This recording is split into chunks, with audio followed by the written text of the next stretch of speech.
So, good morning, afternoon to those that are listening to it in the evening. I am so excited to have this on today.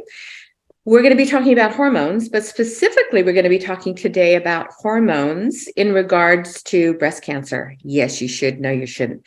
So, what I'd love to do is kind of go back to 2001 when the Women's Health Initiative came out and what that really brought to the attention of the country and the world in a way that you and I know was probably not quite appropriate. So can we go back to kind of that time and the huge amount of confusion that happened at that point? Sure. Up until July 2002, most women in the United States were recommended estrogen to stay feminine forever. And there were lots of peer review articles touting the benefits of being on estrogen replacement by slowing down what we used to think were inevitable diseases of aging.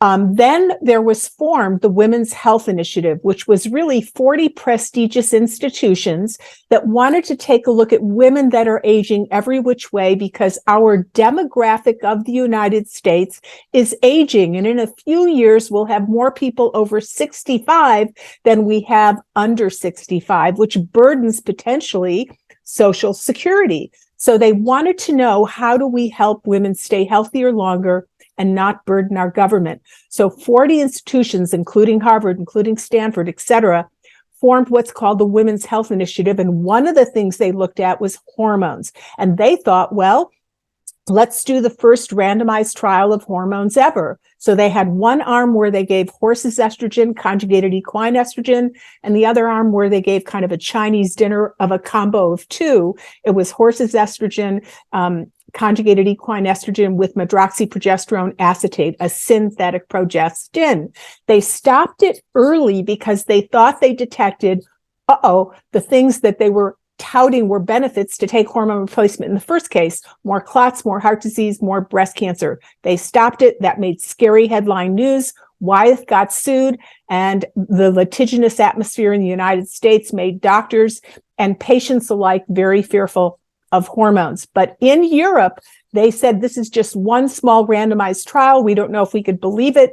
They also tend to use more natural hormones, so they didn't stop using them. And all the while, as soon as that came out, really smart people started to reanalyze that data. Leon Spiroff, who's written one of the main books that the OBGYN like yourself docs kind of wean on, he started pumping out articles, say, don't throw the baby out with the bathwater. We've seen for years that women benefit from hormones. Maybe there's something wrong with the studies. Stephen Naftulin from Yale, a very famous statistician, said, look, there really were methodology issues. So fast forward, in 2018, Dr. Hood has published in Climacteric, I never know quite how to pronounce that word.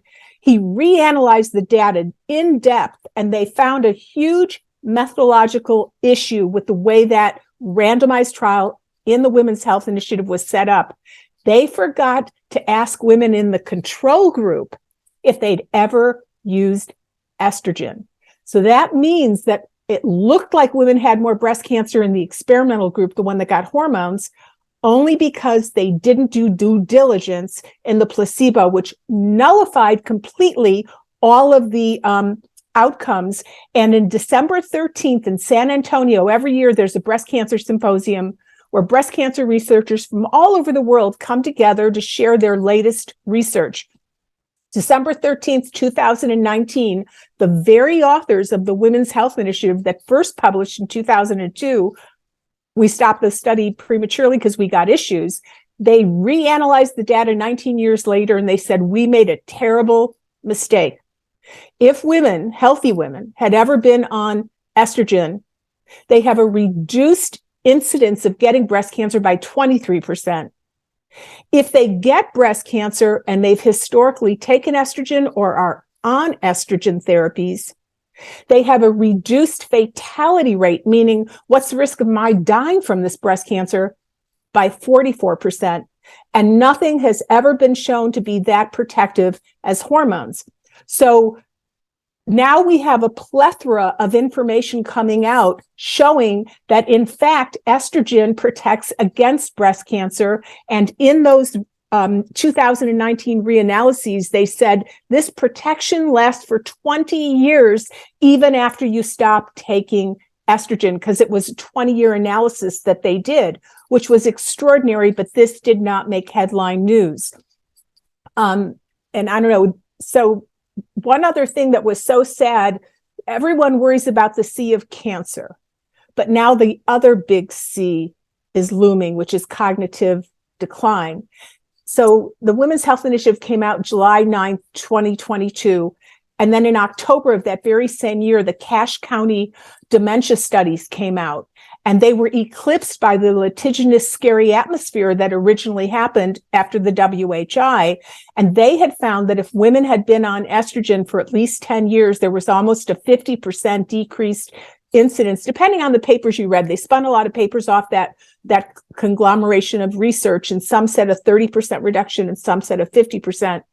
But that they said you had a significant reduced risk of getting Alzheimer's disease and cognitive decline, but that no one paid attention to that. And now that's been replicated by the University of Arizona and a number of other studies that have come out in the last few years, but no one's paying attention to it because they're all looking for the one pharmaceutical to treat Alzheimer's, when hormones have so much to do with protecting the brain, and natural hormones in the Arizona study do it better than synthetic, though synthetic also do it. So we have ended up in this mess of hormones because in med schools and naturopathic schools, they're still teaching that estrogen drives breast cancer.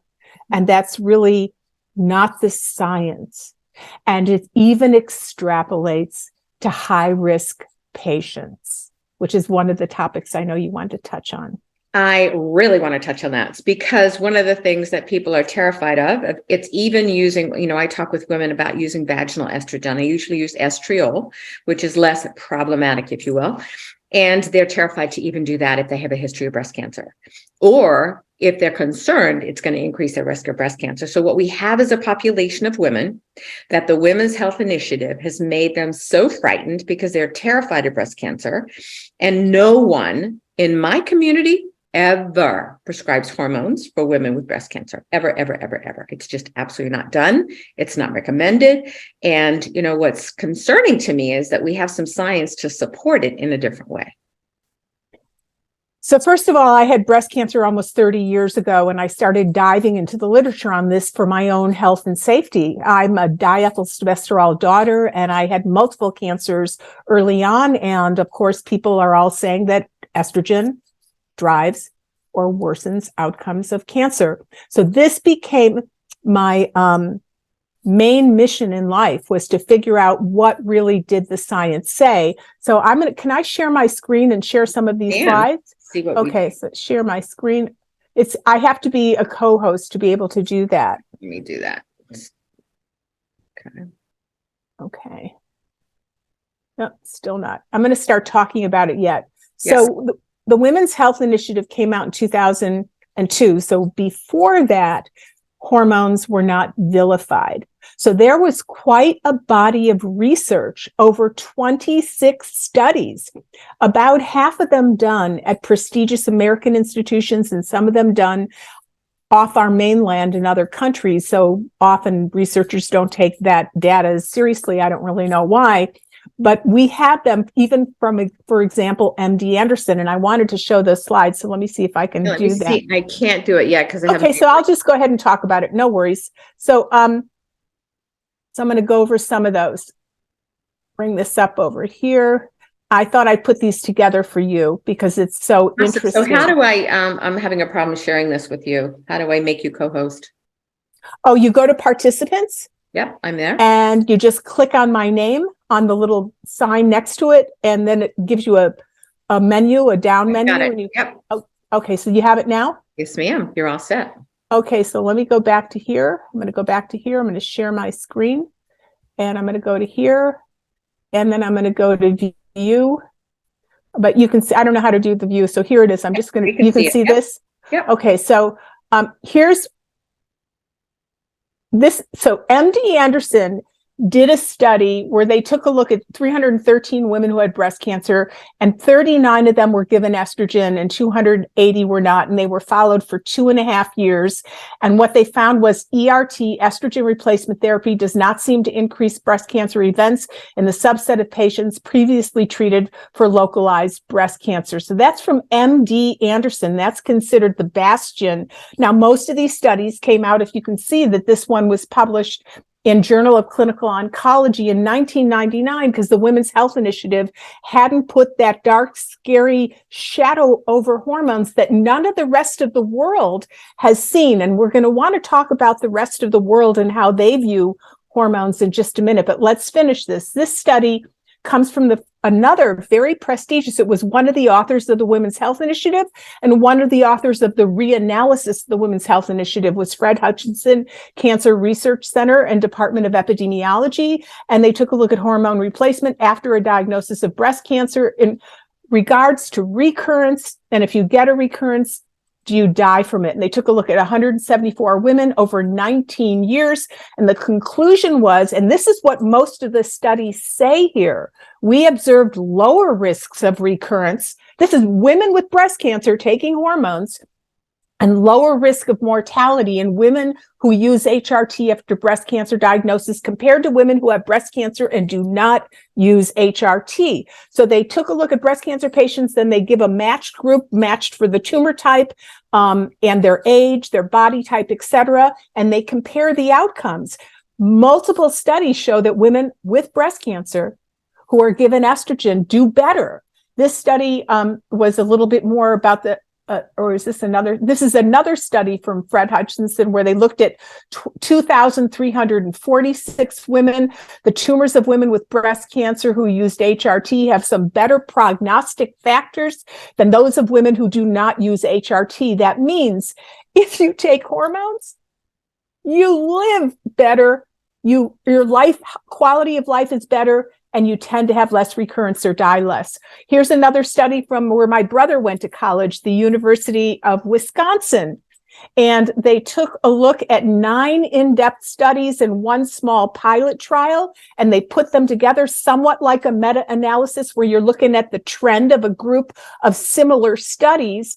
And they said, although limited by observational design, existing research does not support the universal withholding of estrogen replacement from well-informed women with a previous diagnosis of low-stage breast cancer. Now, most of these studies are done with stage 2 and below. They're not done. There just aren't studies done with women, except for Rebecca Glasser, who's done a lot of work with testosterone and breast cancer. She's the most, and aromatase inhibitor. She's the most published physician, and she does take women who are much a higher stage. Here's one from the Medical College of Georgia in Augusta. They looked at 50 women who had breast cancer that were ER positive, and they followed them for 32 years. We're not talking about a study with a dowaging rod and just mentioning it. The conclusion was estrogen replacement therapy apparently does not increase either recurrence or mortality rates. Adding progestins, they said, didn't even take away from the protection. Women with early breast cancer should be offered hormone replacement therapy after a full explanation of the benefits, risks, etc. But if you'll notice, this one was published in 1999. These are and remember that Women's Health Initiative came out in the beginning of, it was 2002. So most of these studies, they were starting to look at the benefits of breast cancer, and I have a list here of 26 studies like this. One more what study. about those after 2001? Okay, just want to, this is one of my favorite, University of California at Irvine. They looked at 145 patients who received ERT, and they found that the concern is that ERT might activate a hidden metastatic sites, and this was not confirmed and not seen. And they say this is the author's conclusion from the University of California, Irvine. It's unreasonable to categorically deny all breast cancer survivors estrogen replacement therapy. There were no studies that I could find except for Avram Blooming. And Avram Blooming has written, he's an oncologist in Southern California who was along with a team of other docs, was instrumental in really shifting the paradigm of how breast cancer was treated. Up until him, there were disabling surgical interventions where most of the torso was removed. And he spent a lot of his career trying to hold symposiums and share with oncologists and radiologists that women could survive just as well with conservative treatment. And now he's on another mission. And that mission is to really open up the room of giving hormones to breast cancer patients. So he has led an almost 26-year study. It's not a randomized study. He got permission from the FDA to do this. While he was doing it, his own wife, and then lo and behold, his own daughter ended up getting estrogen ER-positive breast cancer, and he gave them the choice to enter the study, and they did. And he's been publishing papers spun off from that study, and he's been able to show, and he used horse's estrogen, conjugated equine estrogen. Wow. That's all he gave. He didn't give anything else. And most of the patients who go into this study with him are ER positive, because women are always saying, well, what if I'm estrogen receptor positive? And he has been finding that they have reduced occurrence. And if they do get a recurrence, they have reduced fatality. And that is now consistent in the data. Mm-hmm. So what about those people that are terrified? What about those people that are saying, and that's so many people, they have been really led down a path in which there's no way they want to do hormones, period. What do we say to those women? Well, first of all, they're really, if people want to be based in the science, their fear is not based in the science. It was just based on the media in the United States runs on fear. We've seen this with the pandemic.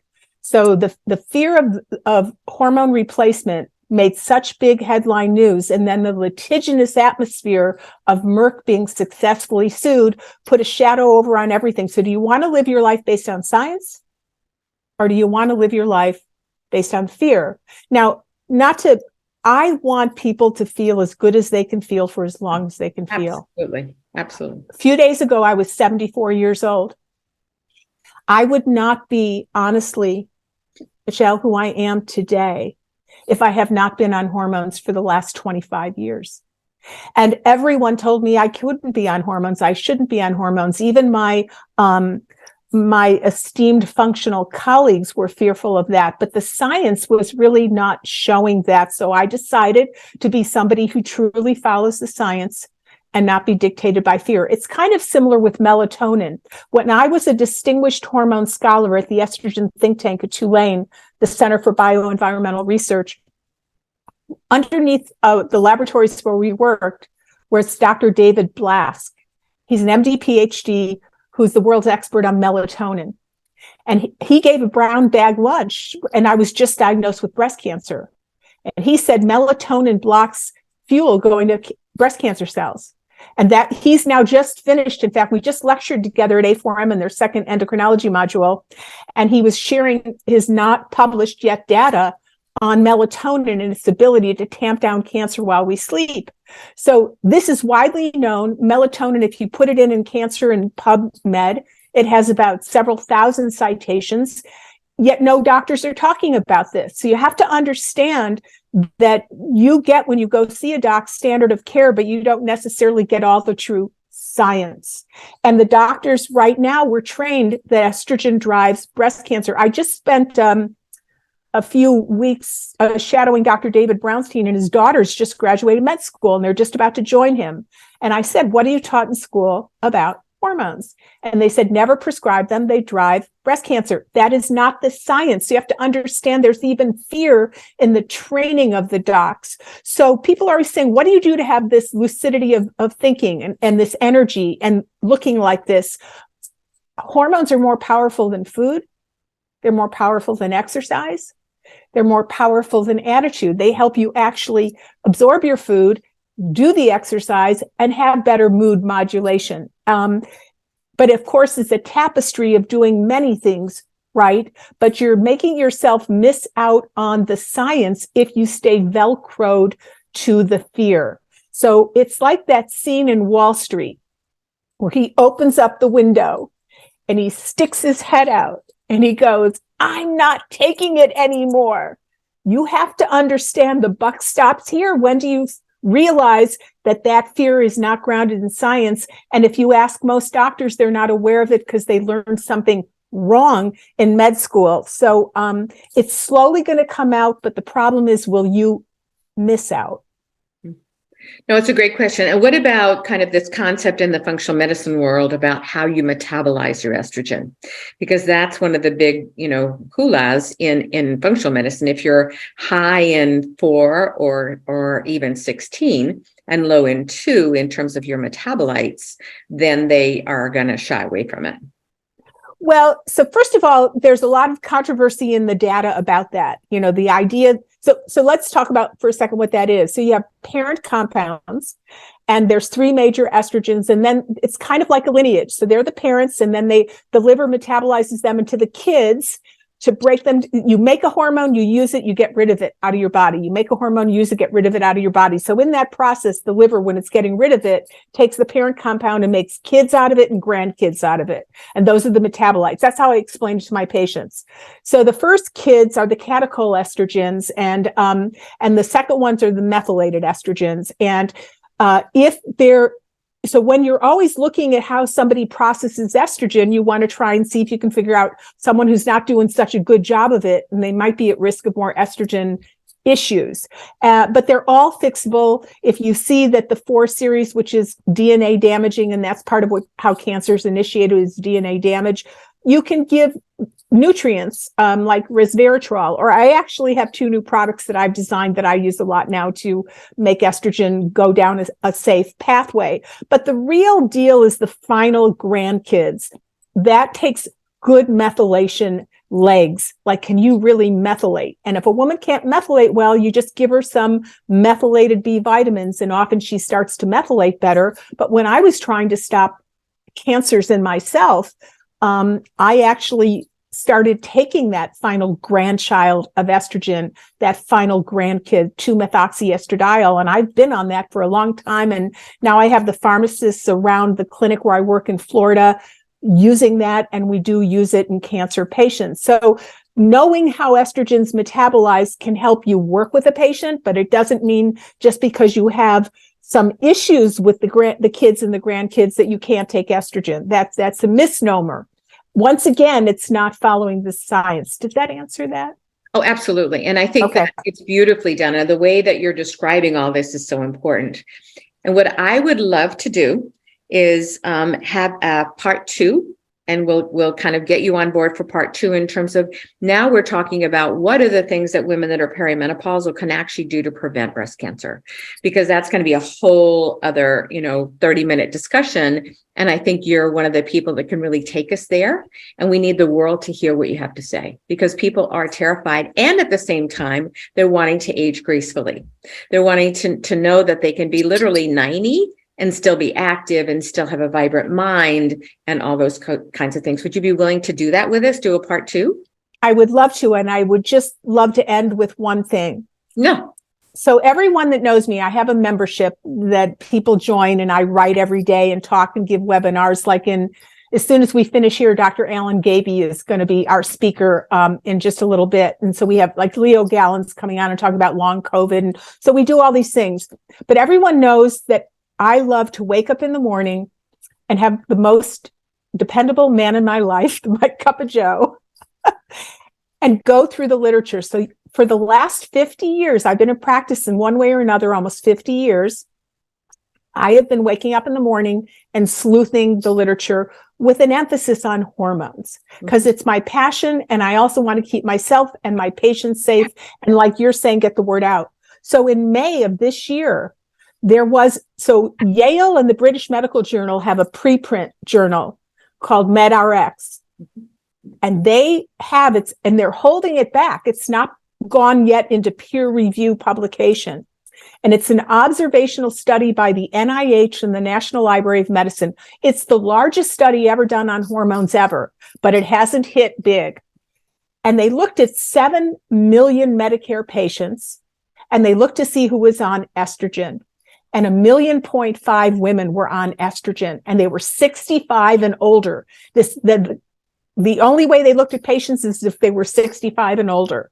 So we're looking at this whole thing of the estrogen window. It is inaccurate. It's not based in the science.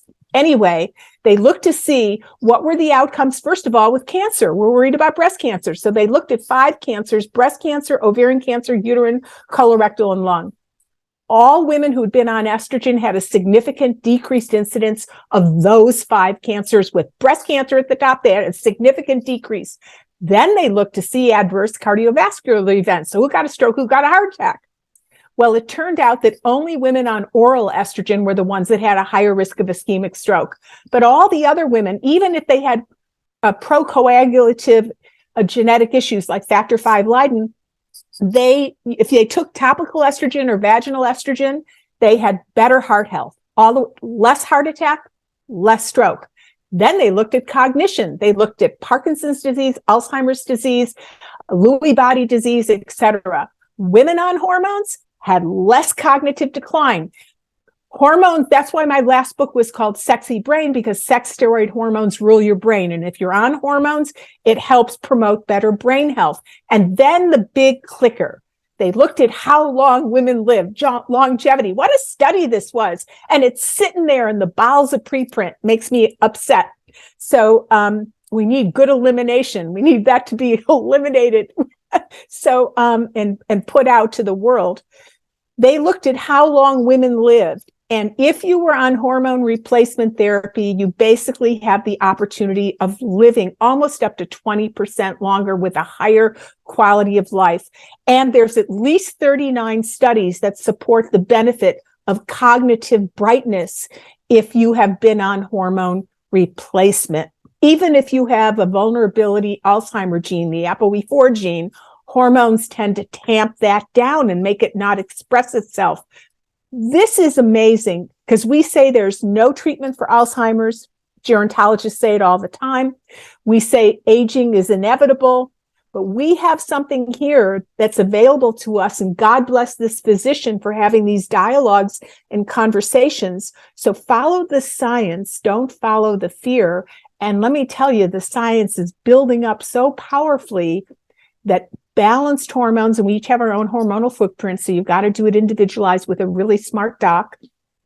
Balanced hormones help you have a better today and a better tomorrow. Nothing guarantees you, but you get a much better opportunity to be the best you can for the longest you can. Awesome. So if people want to learn more about you, how can they find out? And I am going to have my assistant get us on part 2 so we can really have much longer conversation and really get the word out there in the biggest way possible, because this is unbelievably powerful. So if they want to learn more about you, how can they do that? Well, I have a website, drlindseyberkson.com, although I'm starting to go more by my full name is Devaki Lindsey Berkson, so you might see things with both of my names in it. No one could pronounce Devaki for years, but I'm missing my name. But my website is drlindseyberkson.com. I've got podcasts that are on Apple Play, Spotify, etc. Amazon Music just invited me to be on there. It's Dr. Berkson's Best Health Radio, but it's relaunching in this year is Agile Thinking. I have a Substack called Agile Thinking where I publish information, the top of the news and short little blips and fun little videos every single morning. And I have quite a number of books out. I've written many of them are out of print by this time because I'm such an old fart. But I've written 21 books, and I just finished my 22nd book on oxytocin. I haven't named it yet. Maybe people in your audience can help me name it. I've been kind of pondering orgasm medicine, but other people don't like that.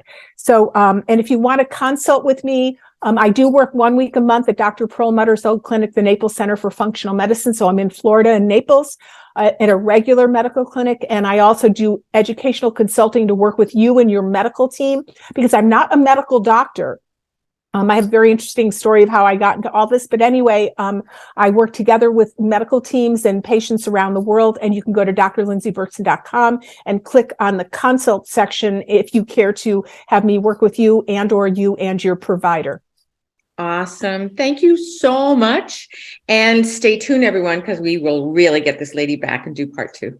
Blessings. Bye-bye.